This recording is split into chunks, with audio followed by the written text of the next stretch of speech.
Guys, आप लोगों के लिए आज मैं एक बहुत ही इंटरेस्टिंग चाइनीज ड्रामा लेकर आई हूँ, जिसके स्टार्टिंग में हमारे फीमेल लीड की डिलीवरी दिखाई जाती है, जिससे तीन बच्चे होते हैं और वो भी सारे लड़के। ये देखकर तो उसकी सासू माँ का दिमाग ही खराब हो जाता है, क्योंकि अब टोटल 10 बच्चे हो चुके थे और सबका ध्यान उनको ही रखना था। इस पॉइंट पर हमारी हीरोइन बताती है कि वो इस रिच फैमिली में शादी की थी बच्चे पैदा करने के लिए ही, जिसमें 8 जनरेशन से एक ही लड़का हो रहा था। पर ये सब कुछ शुरू कहाँ से हुआ था, चलिए हम आगे देखते हैं। हमें स्टोरी के कुछ साल पहले का सीन दिखाया जाता है, जहाँ हम हमारे हीरोइन इज़ेक्यू को देखते हैं। वो 23 साल की थी और बहुत ही यंग और हेल्दी थी, बहुत ज्यादा कर्ज था।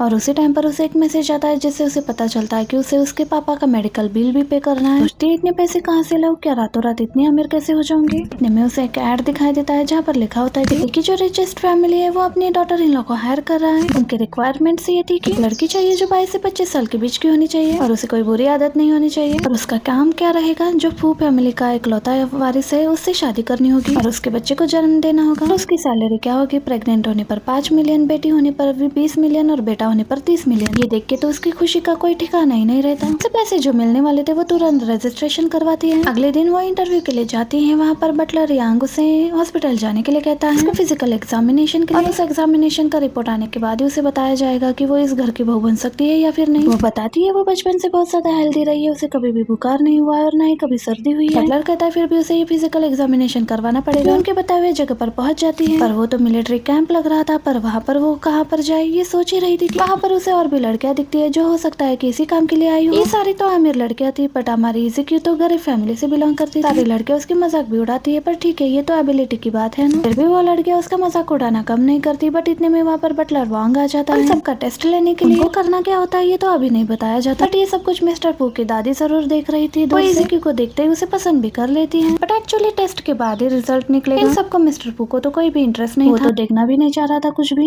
इधर बटलर वांग बताते हैं कि ये टेस्ट हो क्यों रहा है। डिलीवरी के टाइम में बहुत ज्यादा पेन होता है, जिंदगी और मौत का सवाल बन जाता है। स्ट्रॉन्ग रहना बहुत ज्यादा जरूरी था बच्चे पैदा करने के लिए, तो वो टेस्ट हो रहा था। यहाँ पर 4 तरक्की के लेवल थे और उन लोगों को हर एक लेवल पास करना था। बारी आती है पहले लेवल का, उनको 5 किलोमीटर का दौड़ लगाना था। पॉइंट्स बनाए गए थे और उतने दूर उनको चक्कर काटना था। जैसे भी करके इनको 5 किलोमीटर दौड़ना था, वो भी 30 मिनट के अंदर। अब जैसे ही रेस स्टार्ट होता है तो सारी लड़कियां तो दौड़ना शुरू कर देती है। इसे क्यों नहीं, वो पहले खुद को रेडी करती है। जैसे वो रेडी होती है वो दौड़ना स्टार्ट करती है और वो इतनी फास्ट दौड़ती है कि बटलर वांग का तो विग निकल जाता है। और ऊपर से दादी भी ये देख रही थी। सारी लड़कियां एक दौड़ में ही हार मान जाती है, बट इज़ेक्यू नहीं। इज़ेक्यू दौड़ लगा के आती है, सारी लड़कियों को देखकर उसका दिमाग खराब हो जाता है। उसे लगा कि वो हार गई, बट ऐसा नहीं था, वो लोग तो हार मान चुके थे। बटलर वांग कहते हैं इज़ेक्यू जीती है। 5 किलोमीटर का दौड़ इसने 14 मिनट 5 सेकंड में कंप्लीट किया। सुनते ही इज़ेक्यू का खुशी के मारे कोई ठिकाना नहीं था। देर में दूसरा टेस्ट शुरू हो। इस टेस्ट में वो लोग कितना खाना खा सकते हैं। प्रेगनेंसी के टाइम में ज्यादा खाना पड़ता है ना, इसीलिए ये टेस्ट किया जा रहा था कि कौन कितना खाना खा सकता है। सबके सामने खाना रखा जाता है और अपना अपना खाना खाने के लिए बोला जाता है। बाकियों के लिए ये खाना बहुत ज्यादा स्पेशल नहीं था, बट इज़ेक्यू के लिए था। और वो ऐसे खुद पड़ती है खाने पे, कुछ ही मिनटों में वो सारा खाना खत्म कर देती है। बाकी अमीर लड़कियों का तो नाटक ही चल रहा था कि वो डाइट पर है, वो ये नहीं खा सकती, वो नहीं खा सकती। इज़ेक्यू अपना क्या उनका भी खाना खा लेती है। इतना सारा खाना खत्म करने की वजह से वो ये टेस्ट भी जीत जाती है। ये देखकर तो दादी फिर से उसकी बढ़ाई करने लगती है। भाई मिस्टर फू तो मूड ही कर रहे थे। अब बात करते हैं तीसरे टेस्ट के बारे में। ये इंटेलिजेंस टेस्ट। अमीर घर की बहू बनना है तो इंटेलिजेंट तो रहना पड़ेगा, इसलिए उन लोगों को जो क्वेश्चन दिया जाता है उसका उन्हें आंसर करना है। वैसे वो क्वेश्चन यूनिवर्सिटी ऑफ पेरिस के एंट्रेंस एग्जाम में भी पूछा गया था। अब इस बात पर वो सारे लड़के इज़ेक्यू का मजाक उड़ाने लगते हैं। इसने यूनिवर्सिटी पेरिस का नाम भी नहीं सुना होगा, उसको ये सारे क्वेश्चंस के आंसर आएंगे। देखा जाए तो सारे लड़के अच्छे यूनिवर्सिटी से पढ़ी हुई। इज़ेक्यू वहाँ पढ़ी तो नहीं थी, बट वो सिविल सर्विस एग्जाम में बहुत बार फेल हो गई थी। अब इस बात पर वो लड़कियां फिर से उसका मजाक उड़ाने लगती है। इज़ेक्यू कहती है इतने इजी क्वेश्चंस मेरे एग्जाम में आए होते तो कितनी बार पास हो चुकी थी मैं। सब कुछ इतना आसान था कि सब लड़के अपना पेपर लिखने लगती है। वैसे इज़ेक्यू भी बहुत ज्यादा मेहनत कर रही थी और थोड़ी देर में इनका ये पेपर भी कंप्लीट हो जाता है। और फिर रिजल्ट अनाउंस होता है। सारे लड़कियों का मार्क्स भी अच्छा ही आया था, 65, 70, 85। लेकिन हमारे इज़ेक्यू का मार्क्स आता है 100। इस बार भी वही नंबर 1 थी। ये सुनते ही वो डांस करने लगती है। वहाँ पर बटलर वांग मिस्टर पू की दादी को बताते हैं तो उनका भी खुशी के मारे कोई ठिकाना नहीं था। इस बार मिस्टर पू को भी जानना था कि कौन है ये लड़की जो इतना सीरियसली ले रही है, तो देखना तो बनता है, इसलिए वो उतर के चलता है उसको देखने के लिए। और इधर बारी आती है चौथे टेस्ट का।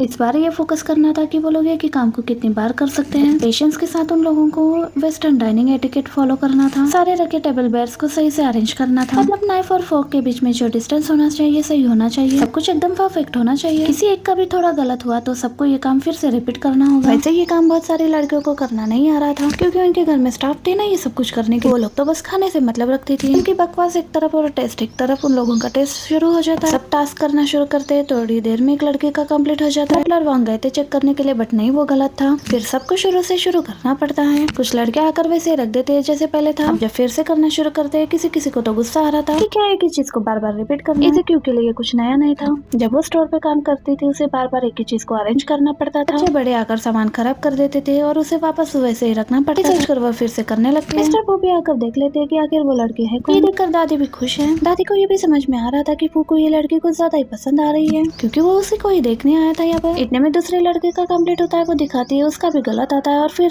से शुरू करना पड़ता है। क्यों फिर से शुरू करती है। इस टाइम वो सोचती है, जब वो डिलीवरी गर्ल का काम कर रही थी उस टाइम वो पार्सल लेकर आई थी अपने लोकेशन पर। इतने में से कॉल आता है और उसको पता चलता है कि उसको ये पार्सल किसी और एड्रेस पर डिलीवर करना है। फिर वो दूसरे लोकेशन पे जाती थी, बट उसे इतना पता था कि उसको ये काम रिपीट करना है। में एक लड़की फ्रस्ट्रेट हो जाती है, हार मान जाती है और एक लड़की को तो बहुत गुस्सा आ रहा था। बटलर वॉन्ग को ये बातें सुना देती है। उन लोगों को फिर से स्टार्ट करना था। इस बार भी इसे क्यों गिव अप नहीं करती। मिस्टर बॉबी ये नोटिस करते हैं, सब एक बार नहीं होता, बार बार ये चीज रिपीट हो रहा था। किसी का कुछ भी गलत हो जाता तो फिर से उन्हें वापस करना था। इसी क्यों बस अपनी पहले की लाइफ और पहले की मेहनत को बार बार याद करके वैसे ही रिपीट करने लगती है। एंड जब एट द एंड उसका कंप्लीट हो जाता है तो वो एकदम परफेक्ट रहता है। एक भी गलती नहीं थी उसके अरेंजमेंट में। ये देखकर तो दादी तो खुश होती है, लेकिन मिस्टर बॉबी भी काफी खुश हो जाते हैं। वे किसी को नहीं पता था कि इस फैमिली की बहू बनेगी तो कौन। इज़ीक्यू को भी कंफर्म किया नहीं गया था, वो तो खुशी खुशी अपने घर चली जाती है। रात में इज़ीक्यू को बटलर का कॉल आता है और वो बताती है कि दादी उसे कल मिलना चाहती है उनके घर पे। मतलब अब उसका सपना पूरा होने वाला था। उसे अंदाजा हो जाता है कि वो इंटरव्यू पास कर चुकी है। अगली सुबह वो वहाँ पर पहुँच जाती है और बहुत ही इज्जत के साथ मिस्टर फू की दादी को ग्रीट करती है। दादी कहती है, तुम्हें पता ही होगा 8 जनरेशन से सिर्फ एक ही लड़का हुआ है हमारे फैमिली में, तुम्हें ये प्रथा खत्म करना पड़ेगा। अगले दिन हेल्दी बच्चों को जन्म देना पड़ेगा। अभी वो कॉन्ट्रैक्ट साइन करती है तो इसी टाइम से वो इस घर की बहू बन सकती है। वो जितने ज्यादा बच्चे करेगी उतने ज्यादा उसे अच्छा, क्योंकि उसे तो पता था ना कि एक बेटा और एक बेटी के लिए उसे कितने ज्यादा पैसे मिलेंगे। वो कॉन्ट्रैक्ट साइन करने के लिए भी रेडी थी, लेकिन बेटा आखिर उसे पता तो चले कि उसका हस्बैंड है कौन। इतने में मिस्टर पू भी आ जाते हैं यहाँ पर कॉन्ट्रैक्ट लेकर। क्यों तो मिस्टर पू को देखती रह जाती है, उसको वो इतना हैंडसम जो लग रहा था। मिस्टर पू उसे कॉन्ट्रैक्ट ला कर देते हैं जिसमें ये सब कुछ लिखा था कि उसे कब कितने पैसे मिलेंगे और सीधे उसके अकाउंट में ट्रांसफर हो। जब ये काम खत्म हो जाता है तो वो डिवोर्स का भी ऑप्शन चूज कर सकती है। बच्चा तो इसी फैमिली में रहेगा, लेकिन ये पू फैमिली उसे बहुत ज्यादा पैसे जो देंगे ट्रस्ट के लिए। डिवोर्स के बाद भी इतना ज्यादा पैसे मिलेगा तो किसको ये अच्छा नहीं लगेगा। अब वो तो ये डॉक्यूमेंट्स पर तुरंत ही साइन कर देती है। कॉन्ट्रैक्ट साइन करते ही तुरंत ही वो इस घर की बहू बन तो गई थी, लेकिन दादी बटलर से कहकर तुरंत ही इन दोनों का मैरिज सर्टिफिकेट अरेंज करने के लिए कहती है। तो मिस्टर पू कहता है, मैं आज रेडी हूँ, मेरे पास टाइम। बटलर वॉन्ग कहते हैं उन्हें अपॉइंटमेंट लेना पड़ेगा मैरिज सर्टिफिकेट लेने के लिए। वो ओके कहते हैं, उनको इसमें भी कोई प्रॉब्लम नहीं। अब फिलहाल तो इज़ीक्यू को उसका रूम दिखाया जाता है। ये रूम देखकर तो वो देखती ही रह जाती है। बहुत ही लग्जरी रूम था, ऊपर से ढेर सारा सामान भी उसके लिए रखा होता है। यही तो वो सब कुछ चाहती थी, बट एक मिनट उसे और भी काम था बटलर वॉन्ग से। बटलर से पूछती है, क्या मुझे मेरी सैलरी एडवांस में मिल सकता है। मेरे पापा की सर्जरी का पेमेंट अभी पे नहीं किया गया। वो ये भी चाहती थी कि उसके पापा को एक सिंगल रूम दिया जाए उनके रहने के लिए। ये सुनकर बटलर वॉन्ग उसे एक कार्ड देते हैं जिसमें 5100 युआन था। उस कार्ड से जो भी उसे करना था वो कर सकती थी। उसे खुद के लिए खर्च करना है तो वो भी कर सकती है।